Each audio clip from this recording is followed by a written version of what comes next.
এই মধু মধু মধু রিসেন্ট কিন্তু এই কথাটি ভাইরাল হয়েছে, তো আমার কাছে মনে হলো যে এই জন্য আমি একটু তরমুজের ট্রি আর্ট করি।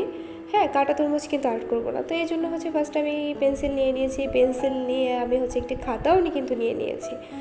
দেন এরপরে হচ্ছে আমি এটাকে একটু লতাপাতা এঁকে নিচ্ছি, এরপরে হচ্ছে তরমুজের শেপ করে গোল করে নিচ্ছিলাম। এই ফার্স্ট টাইম হচ্ছে তরমুজ এইভাবে তরমুজের ট্রি আর্ট করছি। অ্যান্ড এরপরে হচ্ছে একটু রেহি রেহি করে সুন্দর করে কেটে দিচ্ছি ঢেউ ঢেউ করে তরমুজের মধ্যে।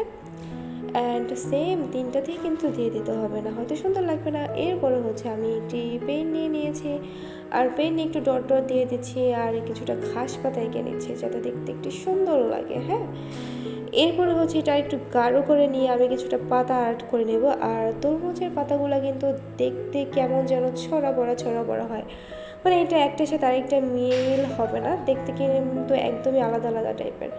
তো এরপরে হচ্ছে আমি তরমুজের কিছু পাতা এঁকে নিচ্ছি।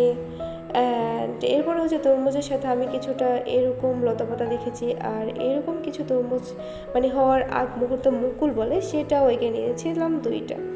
অ্যান্ড আরও একটা পাতা দিয়ে দিলাম। এরপরে হচ্ছে আমি কালার করে নিব, আর কালারটা কিন্তু এক এক কালার করতে হবে, ঠিক আছে? দেন ফার্স্টে কালার করে এর মধ্যে এটাতে আমি তো একটু ইয়েলো কালার আর দিয়ে দেবো। সরি, এটা ইয়েলো কালার না, এটা হচ্ছে মানে একটু লাইট একটু ডিপ এই টাইপের কিছুটা হলুদ কালারও দিয়ে দিয়েছি। অ্যান্ড এরপরে হচ্ছে পাতাগুলো কালার করে নিতে হবে। দেন তোমরা ফাইনাল লুকটা দেখো কেমন লাগে। এরপর হচ্ছে আমি সবগুলা কালার করে নিব, ঘাসগুলো কালার করে নেওয়ার পর এরপরে হচ্ছে আমি একটু অরেঞ্জ কালার দিয়ে দিচ্ছিলাম এখানে, এরপর আরেকটু একটু ডার্ক কালার দিয়ে দিচ্ছি। অ্যান্ড এখানে একটু ইয়েলো কালারও করে নিচ্ছি।